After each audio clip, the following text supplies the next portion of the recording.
शेतकरी मित्रांनो, क्रिश अपडेट या यूट्यूब चॅनलवर तुमचं स्वागत. तर शेतकरी मित्रांनो, डी-ए-पी खतांविषयी अपडेट आलेले आहे.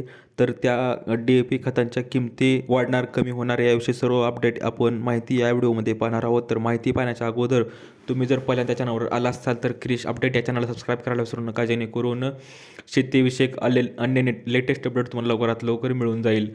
तर मित्रांनो, सांगायचं झालं की तुम्हाला स्क्रीनवर दिसू शकेल की डी-ए-पी खतांच्या किमती वाढणार आहेत की काय असं स्पष्ट दिसत आहे.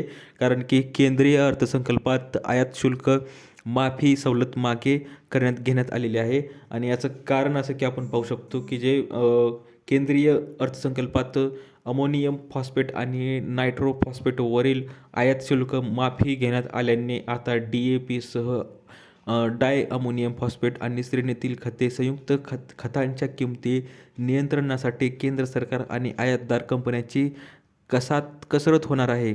आणि त्यामुळे आपण पाहू शकतो की डी-ए-पी खत रेट वाढू शकतो की काय असं चिन्ह आहे. तर शेतकऱ्यांसाठी खूप चिंताजनक महत्त्वाची न्यूज आहे. आणि वर्ष 2023-24मध्ये डी-ए-पी वापर होता 1,09,000 लाख टन, जवळजवळ आयात 56% होता. आणि 2024मध्ये 97 लाख टन होता, 49% आयात होतं. तर जवळजवळ टोटल 50 ते 60% आपण आयात करत असतो. आणि त्यामुळे आपण पाहूया की त्यामुळे रेट वाढणार आहेत.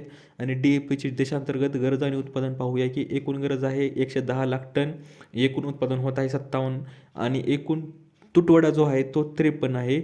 आणि देशाची एकूण आयात आहे ही 54.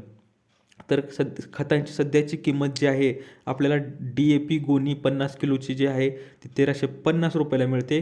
आणि एम-ए-पी पिशवी जी आहे 2 किलोची ती 521 रुपयाला मिळते.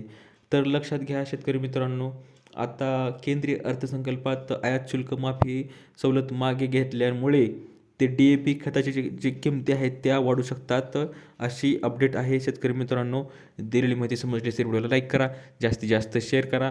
आणि अशाच माहितीसाठी क्रिश अपडेटला चॅनलला सबस्क्राईब करायला विसरू नका.